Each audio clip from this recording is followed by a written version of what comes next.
వి gold trusted gold buyers తాకట్టులో ఉన్న బంగారాన్ని విడిపించి ఈ రోజు ఉన్న మార్కెట్ ధరకే కొనబడును. మరిన్ని వివరాలకు సంప్రదించండి 77107720.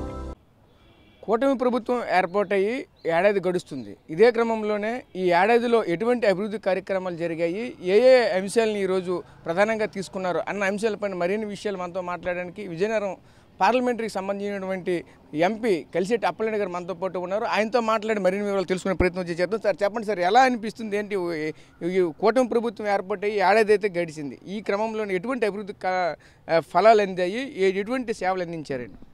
ప్రజలు ఏదైతే ఆశించారో చంద్రబాబు నాయుడు గారి నాయకత్వంలో స్వేచ్ఛగా ఆనందంగా మేము ఉంటామని ఏదైతే ఆశించారో ఆ స్వేచ్ఛ ఆనందాన్ని ఇవ్వగలిగాం. గౌరవ ముఖ్యమంత్రి గారు వారు పడుతున్న తపనకి, ఎందుకంటే వారు శ్రమిస్తున్నారు. స్వయంగా నేను మెంబర్ ఆఫ్ పార్లమెంట్కి చూస్తున్నాను ఢిల్లీలో, ఫైల్ స్వయంగా వారే పట్టుకొని అన్ని శాఖల దగ్గర తిరుగుతుంటే నాకు బాధ వేస్తుంది. ఎందుకంటే ఈ దేశంలోనే ఒక నెంబర్ 1 సీనియర్ సీఎం గారు, ఒక అడ్మినిస్ట్రేటర్, ఒక నీతివంతుడు, అలాంటి వ్యక్తి వ్యవస్థలు నాశనం చేస్తే ఆ వ్యవస్థలన్నీ కూడా పటిషన్ చేయడానికి వాళ్ళు చేస్తున్న ప్రయత్నానికి ఇది ఫలితాలు వచ్చాయి. అందుకే ప్రజలు ఏదైతే నమ్మారో, ప్రజలకు ఇచ్చిన మాటని ఎటువంటి ఇబ్బంది పెట్టకుండా ఈరోజు అభివృద్ధి కార్యక్రమం చేయడానికి సిద్ధమయ్యారు. అందుకే ఈరోజు పెన్షన్లు, అసలు పెన్షన్లు ఇవ్వగలుగుతామా లేదన్న స్థితి నుంచి పెన్షన్లు పెంచి సకాలంలో ఇవ్వడం, ఇంకొక 1 తారీఖు అయితే అది సెలవు రోజు అయితే ముందు రోజు ఇవ్వడం అనేది భారతదేశ చరిత్రలోనే ఎక్కడ లేదు. ఏ రాష్ట్రం కూడా ఇచ్చే పరిస్థితి లేదు. అలాగే ఉద్యోగస్తులు జీతాలు, అసలు ఒక డిపార్ట్మెంట్కి పూర్తిగా జీతాలు ఇవ్వగలుగుతామా లేదంటే స్థితి నుంచి ఇన్ టైంలో అన్ని డిపార్ట్మెంట్ జీతాలు ఇవ్వడం. అలాగే ఈరోజు సంక్షేమ పథకాలు, లేకపోతే వారికి ఎస్పెషల్ సంక్షేమ పథకాలతో పాటు పరిపాలన వ్యవస్థ, లాండెడ్ కానీ ఈరోజు స్వేచ్ఛగా చాలామంది హ్యాపీగా తిరుగుతున్నారు. ఎక్కడికి వెళ్ళా సరే హ్యాపీగా ఉండగలుగుతున్నారు. వాళ్ళ ఆస్తులను కాపాడే విధంగాని గతంలో మనం చూసాం. ఇప్పటికీ ఆ సమస్యలు ఇంకో వెంటాడుతూనే ఉన్నాయి. చాలామంది ఎక్కడైనా ఖాళీ స్థలం కనిపించినా లేదు, మనుషులున్నా సరే వాళ్ళు బయట తీసుకొచ్చి ఆక్రమించిన రోజులు కానీ విధ్వంసం చేసే రోజులు మనం చూసాం 5 ఏళ్ళు. ఈ సంవత్సరంలో ఎక్కడ అలాంటి సంఘటన జరగవు, భవిష్యత్తులో కూడా జరగవు. చంద్రబాబు నాయుడు గారి నాయకత్వంలో ఎప్పుడు జరగవు. ఎందుకంటే ఆ రోజు అన్న ఎన్టీఆర్ గారు పార్టీ పెట్టి నుంచి ఈ రోజు వరకు కూడా తెలుగుదేశం పార్టీకి కానీ ఎన్డీఏ కూటమి కానీ ఇప్పుడు ఎన్డీఏ కూటమి కానీ ఒక సిద్ధాంతం, ప్రజలకి మనకు బాధ్యత ఇచ్చారు, ఇది పదవి కాదు, ఇది బాధ్యత, మనం నిర్వహించాలి, ఒక ట్రస్టీగా పనిచేయాలి అనేది బాబు గారి ఆలోచన. దాని తగ్గట్టు కూడా మేము కూడా ఎంపీలుగా మేము కానీ ఎమ్మెల్యేలు కానీ మంత్రులు కానీ ఈవెన్ పదవులు లేని కేడర్ కూడా ఈరోజు అందరూ కూడా అదే రకంగా శ్రమిస్తున్నారు. ఉదయం లేస్తే సాయంత్రం నైట్ 12 వరకు నిద్రపోయే వరకు ప్రతి ఒక్కరు ఆలోచన అదే. అందుకే ఈరోజు చాలా స్వేచ్ఛగా గౌరవంగా ఉన్నారు. ప్రజలు కూడా ఎన్నికలు బిఫోర్ మాకు ఆదరించి గౌరవించి మీరు మీ పని చేయండి, మా పని మేము చేస్తామని చెప్పి సందర్భాల నుంచి ఈరోజు అద్భుతమైన రిజల్ట్ ఇచ్చిన తర్వాత కూడా మేము ఇప్పుడు ఏదో అభివృద్ధి కార్యక్రమాలకు ఇతర కార్యక్రమాలు ఫంక్షన్కి వెళ్తుంటే ప్రజలు కూడా అది ఆదరిస్తున్నారు, గౌరవిస్తున్నారు. ఎస్, ఆ మాట ప్రకారం మీరు ఉన్నారు, నిలబెట్టుకుంటూనే ఉన్నారు, ఖచ్చితంగా మేము కూడా మద్దతిస్తామని చెప్పారు. ఆ ఆనందం మాకు చాలా గౌరవం అనిపిస్తుంది. మీరు కేంద్రంకి వెళ్ళి ఎన్నో రిప్రజెంటేషన్లు మన జిల్లా నుంచి మన రాష్ట్రం తరపున కూడా ఎంతోమందికి రిప్రజెంటేషన్లు అయితే ఇచ్చారు. ఇంతవరకు మీరు ఇచ్చినటువంటి రిప్రజెంటేషన్లు ఇంతవరకు ఎన్ని సఫలీకృతమయ్యాయి? ప్రధానంగా ఈరోజు అరకు కాఫీ, గిరిజనులు ఉత్పత్తి చేసే అరకు కాఫీ మనుగడ పడిపోయింది. 5 సంవత్సరాలు అరకు కాఫీ స్థానంలో గంజాయి సాగు చేశారు. ఈరోజు గంజాయి సాగు చేసి మొత్తం వ్యవస్థను నాశనం చేసి ఈరోజు విజయనగరం పట్టణం లాంటి పట్టణం, ఒక పవిత్రమైన పట్టణం, ఒక ప్రతిష్టమైన పట్టణాన్ని కూడా డిస్టర్బ్ చేశారు. అలాగే చాలా విశాఖపట్నం, విజయనగరం కానీ విశాఖపట్నం కానీ ఏజెన్సీ ప్రాంతాల్లో కానీ చాలా ప్రేమగా అభిమానంగా ఉండే ఏజెన్సీ ప్రాంతాల్లో కూడా చాలా డిస్టర్బ్ చేశారు. అలాంటి ప్లేస్లో ఈరోజు ఉత్పత్తిని గిరిజనులు ఏదైతే ఉత్పత్తి చేస్తున్నారో అరకు కాఫీని దాన్ని ప్రమోట్ చేశాము. దాన్ని ఈరోజు అద్భుతంగా మంచి ప్రొడక్ట్ని కూడా పెంచగలిగాం. ఈరోజు మార్కెట్ని పెంచగలిగాం. భారతదేశ చరిత్రలో, పార్లమెంట్ చరిత్రలో ఇంతవరకు ఏ ప్రొడక్ట్ను కూడా ప్రమోట్ చేసే విధంగా ఎక్కడ అనుమతి ఇవ్వలేదు. ఈ దాదాపు 52 సంవత్సరాలు, ఈ సంవత్సరంలో ఇప్పుడు వారు ఇవ్వలేదు. ఆ సందర్భంలో కూడా ఈరోజు నేను లెటర్ పెట్టగానే ముఖ్యమంత్రి గారు సహకారంతో స్టాల్ ఏర్పాటు చేయడం జరిగింది. స్టాల్స్ ఏర్పాటు చేసి ఈరోజు గౌరవంగా ఈరోజు గిరిజన ఉత్పత్తి చేశారు. ఈరోజు ప్రధానమంత్రి గారు మాట్లాడుతున్నారు, రాష్ట్రపతి గారు మాట్లాడుతున్నారు, కేంద్ర మంత్రులు మాట్లాడుతున్నారు, ఐఏఎస్ మాట్లాడుతున్నారు. ఈరోజు అరకు కాఫీ కోసం అది చేయగలిగిన తృప్తి ఉంది. అలాగే రోడ్ సంబంధించి ప్రధానంగా రోడ్స్ ఏమిటంటే హైవేస్, స్టేట్ హైవేస్ నుంచి సెంట్రల్ హైవేస్ కన్వర్ట్ చేసే విధంగా మన ప్రధానంగా విజయనగరం నుంచి చిబురుబిల్లి చీరుబిల్లి నుంచి రాజాం వయ్యార పాలకొండ వరకు ఒక ప్రపోజల్ పెట్టాం. అది కూడా డిపిఆర్ తయారవుతుంది. అలాగే మనకి ఇక్కడి నుంచి రామభద్రాపురం నుంచి వయా మనకి ఏదైతే పార్వతపురం మనకి బొబ్బిలి పార్వతపురం రాయిగాడ రోడ్డు ప్రపోజ్ చేసాం.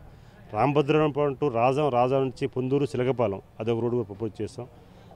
నెల్లిమార్ల నుంచి రామతీర్థాల నుంచి రణస్థలం కూడా అదొకటి పెట్టాం. ఈ 4 రహదారులు ప్రధానంగా ఉన్నాయి. దానికి సంబంధించి సర్వే జరుగుతుంది. ఖచ్చితంగా ఈ 4 కూడా నా టైంలో 4 కూడా కంప్లీట్ అవుతుంది నమ్మకం నాకు ఉంది. రైల్వే కొత్త లైన్ ఈరోజు ఎప్పటి నుంచో ప్రపోజల్లో ఉంది, పెండింగ్లో ఉంది. దాన్ని మళ్ళీ పార్లమెంట్లో మాట్లాడడం, ఎందుకంటే పారిశ్రామికంగా రాజాం అభివృద్ధి జరుగుతుంది. అలాగే గిరిజన ప్రాంతం ఉంది పాలకొండ సీతంపేట ఏరియాకి. మనకి ఆల్రెడీ చిపురుబిల్ నుంచి రాజాం నుంచి పాలకొండ నుంచి సీతంపేట, కొత్తూరు అండ్ పర్లాకిండి, మిలేపుట్టి అండ్ పలాస స్టేషన్కి లింకప్ అడిగాం. ఖచ్చితంగా దాన్ని కూడా సర్వే చేయమని అడిగాం. దాన్ని డిపిఆర్ కూడా పెట్టామని అడగడం జరిగింది. పార్లమెంట్లో ప్రస్తావన చేయడం జరిగింది. దాని మీద కూడా కదలికలు వచ్చాయి. ఒకటిగా ఎందుకంటే మెంబర్ ఆఫ్ పార్లమెంట్గా ఫస్ట్ టైం చేస్తున్నాం. బాధ్యతగా వాళ్ళు ప్రజలు ఇచ్చారు. దీంట్లో అవగాహన పెంచుకున్నాం. 1 ఇయర్ అధికారులకి, మంత్రులకి, కేంద్ర మంత్రులు రికమెండేషన్ ఇవ్వడం జరిగింది. అన్నీ కూడా 1 by 1 అవుతున్నాయి. ఒకటి ఏంటంటే ఆర్థిక ఇబ్బందులు మన రాష్ట్రం ఉన్నప్పటికీ కూడా కేంద్ర సహకారంతో కూడా ఈరోజు ప్రధానమంత్రి గారి సహకారంతో గౌరవ ముఖ్యమంత్రి గారి అనుమతితో చాలా అభివృద్ధి కార్యక్రమం జరుగుతున్నాయి. భోగాపురం ఎయిర్పోర్ట్ మనం ప్రస్తావన చేసుకోవాలి. 5 సంవత్సరాలు పూర్తిగా గాలికి విడిచిపెట్టారు. ఆ రోజు చంద్రబాబు నాయుడు గారి శంకుస్థాపన గౌరవ అప్పుడు మనకి కేంద్ర మంత్రి అశోక్ గజపతి గారు వారు ఆ డిపార్ట్మెంట్ మంత్రిగా ఉండేటప్పుడు శంకుస్థాపన చేస్తే 5 సంవత్సరాలు గాలికి వదిలేసి పూర్తిగా విడిచిపెట్టారు. ఈ 1 ఇయర్లోనే అది డెవలప్ చేసి ఈరోజు అద్భుతంగా అమలులోకి తీసుకొస్తున్నాం. అది అయిన తర్వాత అది ఒకటే మణిహారం మనకి, అది ఒక్కటి చాలు. అక్కడి నుంచి అనుసంధానమైనవన్నీ కూడా వస్తాయి డెవలప్మెంట్స్. ఇప్పుడే కొత్తగా మాకు కూడా చాలామంది పారిశ్రామికవేత్తలు ఇన్వైట్ చేస్తున్నారు. మేము వస్తున్నాం, మాకు సహకరించండి అన్నారు. అధికారులతో మాట్లాడుతున్నాం, సీఎంఓ ఆఫీస్తో మాట్లాడుతున్నాం. దాదాపు 60,000 ఎకరాలను ఐడెంటిఫై చేసాం మన పార్లమెంట్ పరిధిలో. అవన్నీ ఐడెంటిఫై చేసి ఎక్కడెక్కడ ఏ పరిశ్రమకి ఇవ్వాలి, ఏ ఇన్స్టిట్యూట్స్కి ఇవ్వాలి, ఎడ్యుకేషన్ ఇన్స్టిట్యూట్స్కి ఏవి ఇవ్వాలి అవి కూడా అడిగాం. అలాగే గౌరవ మన అశోక్ గజపతి గారిని కూడా వారిని కూడా రిక్వెస్ట్ చేస్తాం. మానస ట్రస్ట్ సంబంధించిన స్థలాలు ఏమున్నా సరే రిక్వెస్ట్ చేయడం ముఖ్యమంత్రి గారు చేయడం జరిగింది. ఆ ట్రస్ట్ కూడా సంబంధించిన వాళ్ళు లీజు తీసుకొని కొన్ని ఇన్స్టిట్యూట్స్ పెట్టడానికి, ఎడ్యుకేషన్ ఇన్స్టిట్యూట్స్ పెట్టడానికి అవి కూడా సిద్ధమవుతున్నాయి. అన్నీ 1 by 1 ఉన్నాయి. నిన్ననే నీతి ఆయోగ్ బృందం వచ్చింది, ముఖ్యమంత్రి గారితో మీటింగ్ పెట్టడం జరిగింది. ప్రధానంగా ఉత్తరాంధ్ర సంబంధించి ఏదైతే గ్రోత్ జోన్గా ఎలా డెవలప్ చేయాలనేది ఒక కాన్సెప్ట్ తీసుకున్నారు.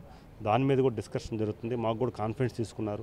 ఏ ప్రాంతాల్లో ఇక్కడి నుంచి ఎవరు వలసలు వెళ్తున్నారు, ఏ పరిశ్రమకి వాళ్ళు వలసలకు వెళ్తున్నారు, కూలీలకు వెళ్తున్నారు, లేకపోతే వర్కర్స్కి వెళ్తున్నారు, ఆ పరిశ్రమను ఏర్పాటు చేస్తే వాళ్ళని నివారణ చేయడానికి ఒక ప్రోగ్రామ్ డిజైన్ చేస్తాం.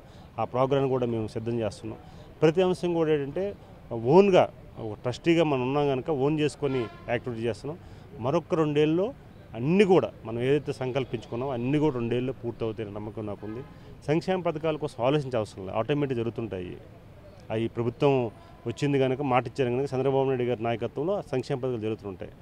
అదనంగా కేంద్రం నుంచి రావాల్సినవి కానీ, రోడ్స్ కానీ, ప్రాజెక్ట్స్ కానీ ఇవి కూడా కొత్తగా ఆలోచించి ఇన్నోవేటివ్ తీసుకొని అది కూడా ప్లాన్ చేస్తాను తెలియజేసుకుంటాం. అంటే మీ ఏడాది కాలంలో ఎంపీ ల్యాండ్స్ నుంచి వచ్చినటువంటి నిధుల్ని దేనికి ఖర్చు పెట్టారు ఏంటి? ఎంపీ ల్యాండ్స్ 1 ఇయర్ సంబంధించి 7 నియోజకవర్గాలకు సంబంధించి 7 ఎమ్మెల్యేలకి సమానంగా ఇచ్చాం. 5 కోట్ల రూపాయలు మనకు వస్తాయి ప్రతి ఏటా. 7 ఎమ్మెల్యేలకు ఇచ్చాం. ఆ ఎమ్మెల్యేలు ప్రజలకు సంబంధించిన సమస్యలు ఏవైతే ఉన్నాయో వాటి మీద మేము ఇచ్చాం. ఇప్పుడు ఏడాది 5 CR వచ్చింది. ఈ 5 CR ఏం చేస్తున్నామంటే కంప్లీట్గా ఏ నియోజకవర్గాల్లో ఒక్కొక్క కోటి రూపాయలు ఎలాగంటే 50 లక్షలు నేను ఎంపీ ల్యాండ్స్ ఇస్తాను, 50 లక్షలు దాతలు ఇచ్చారు, ఆల్రెడీ ఇచ్చారు, దాతలు ఇచ్చారు, పారిశ్రామికవేత్తలు, విద్యావేత్తలు ఇచ్చారు. ఒక్కొక్క కోటి రూపాయలతో మినిమం 1 కోటి రూపాయలు, మ్యాక్సిమం 1,50,00,000తో ఒకే నమూనాతో ఒక లైబ్రరీ సెంటర్లు పెడుతున్నాం. డిజిటల్ లైబ్రరీతో పాటు రీడింగ్ రూమ్స్. పిల్లలు చాలామంది రీడింగ్ చదువుకునే పిల్లలు చాలామంది హాస్టల్లో ఉంటున్నారు, ఇబ్బంది పడుతున్నారని స్టడీ చేసి విజయనగరం లాంటి హెడ్ క్వార్టర్లో దాదాపు 200 మంది ఒకేసారి చదువుకున్నట్లుగా, రీడింగ్ చేసుకున్నట్లుగా అదొకటి ప్లాన్ చేస్తాం. దానికి అనుగుణంగా యోగా సెంటర్ ఒకటి, మొత్తం 3 కూడా ఒకే డిజైన్తో ప్లాన్ చేస్తున్నాం. అది ఆ ఎమ్మెల్యేలు 7 నియోజకవర్గం ఎమ్మెల్యేల సహాయ సహకారాలతో వారు సూచనలు సలహాలు తీసుకొని గౌరవ ముఖ్యమంత్రి గారు అనుమతి ఇవ్వడం జరిగింది, లోకేష్ గారు కూడా అనుమతి ఇవ్వడం జరిగింది. దాన్ని దృష్టిలో పెట్టుకొని ఆల్రెడీ వర్క్స్ మేము ఒక 2-3 రోజుల్లో టెండర్ కూడా పిలుస్తాం ఈ నియోజకవర్గాల్లో. ఒక దేశంలోనే ఒక మోడల్గా ఈ విజయనగరం పార్లమెంట్ సంబంధించి డిజిటల్ లైబ్రరీని మేము సిద్ధం చేస్తున్నాం. ఇందులో ఏదో 10 పుస్తకాలు పెట్టి అది లైబ్రరీని కాకుండా భారతదేశంలో ఏ కాంపిటీషన్ ఎగ్జామ్స్కి వెళ్ళా సరే ఖచ్చితంగా వాళ్ళు ఫాలో అయ్యే విధంగా అన్ని బుక్స్ కూడా తీసుకొచ్చి పెడతాం. దానికి ఇన్స్ట్రక్షన్ కూడా పెడతాం. యోగాకి ఇన్స్ట్రక్టర్ ఉంటాడు, డిజిటల్ లైబ్రరీకి ఇన్స్ట్రక్టర్ ఉంటాడు, ఈ రీడింగ్ రూమ్ కూడా ఇన్స్ట్రక్టర్ ఉంటాడు. ఈ రకంగా ఆలోచించేస్తున్నాం. దాన్ని కూడా సాధ్యాలు చూసుకొని కూడా ఉదయాన్నే సాయంత్రం మధ్యాహ్నం కూడా లైబ్రరీ అంటే ఏదో ఉదయాన్నే 10 నుంచి సమయం ఉంటుంది, అది కాకుండా 24/7 కూడా ఆలోచిస్తున్నాం. అది కూడా ఆలోచించి దాన్ని ప్రజలకు అందుబాటులో తేవడానికి ప్లాన్ చేస్తున్నాం. ఈ ఏడాది మాత్రం ఖచ్చితంగా ఆ ప్రాజెక్ట్ని కంప్లీట్ చేస్తాం. వితిన్ తక్కువ మంత్లోనే ఒక 4-5 మంత్స్లో క్లోజ్ చేస్తాం. క్లోజ్ చేసి ప్రజలకు అందుబాటులో ఇస్తాం అనేది ఈ ఏడాది, రెండో ఏడాది. ఫస్ట్ ఏడాది మాత్రం రోడ్సు, ఎలక్ట్రికల్ పోల్స్, లేకపోతే హాస్పిటల్ సంబంధించిన ఇది కానీ ఆ ఎమ్మెల్యేలకి మేము ఇచ్చాం. ఎమ్మెల్యేల ద్వారా మేము పనిచేయిస్తున్నాం. Thank you. Okay sir, thank you sir. ఇది చూసాం కదా, ప్రధానంగా ఒకటే చెప్తున్నారు. ఈ ఏడాది కాలంలో చూసుకుంటే రాష్ట్రం చాలా అభివృద్ధి చెందిందంటూ చెప్పుకొస్తున్న పరిస్థితి కనిపిస్తుంది. ఇప్పటికే ప్రజలు కూడా మేము ఎక్కడికి వెళ్ళినా సరే ఒకవైపు పరిశీలిస్తున్నారంటూ మరొకటి చెప్పుకొస్తున్న పరిస్థితి కనిపిస్తుంది. అదేవిధంగా రాష్ట్రంలో కూడా ప్రజలు ఎన్నుకున్నటువంటి ముఖ్యమంత్రి కూడా చాలా విలువలు కలిగిన ముఖ్యమంత్రి. గత 5 సంవత్సరాల పాటు పూర్తిగా రాష్ట్రాన్ని అయితే నాశనం చేశారు. ఇదన్నింటిని కూడా గాడిలో పెట్టే విధంగా ఈరోజు రాష్ట్ర ముఖ్యమంత్రి నారా చంద్రబాబు ప్రతి దాన్ని కూడా కృషి చేస్తున్నటువంటి పరిస్థితులు ఉన్నాయంటూ మనతో పాటు చెప్పుకొస్తున్న పరిస్థితి కనిపిస్తుంది. అదేవిధంగా ముఖ్యంగా చూసుకుంటే ఈ విజయనగరం జిల్లాకు సంబంధించిన విజయనగరం పార్లమెంట్లో పరిధిలో ఉన్న ప్రతి ఒక్క నియోజకవర్గానికి కూడా నాకు వచ్చినటువంటి ఎంపీ ల్యాండ్స్ నుంచి ఏవైతే నిధులు వస్తాయో నిధులన్నింటినీ కూడా సక్రమంగా వినియోగించుకుంటామని కూడా మరొక చెప్పుకొస్తున్న పరిస్థితి కనిపిస్తుంది. ఇది పరిస్థితి ఇక్కడ విజయనగరంలో తాజా పరిస్థితి. కెమెరా పర్సన్ నాయుడుతో రాజేష్, RTV, విజయనగరం నుంచి. ఇండియా పాకిస్తాన్ తాజా అప్డేట్స్ కోసం డౌన్లోడ్ చేసుకోండి RTV లైవ్ యాప్.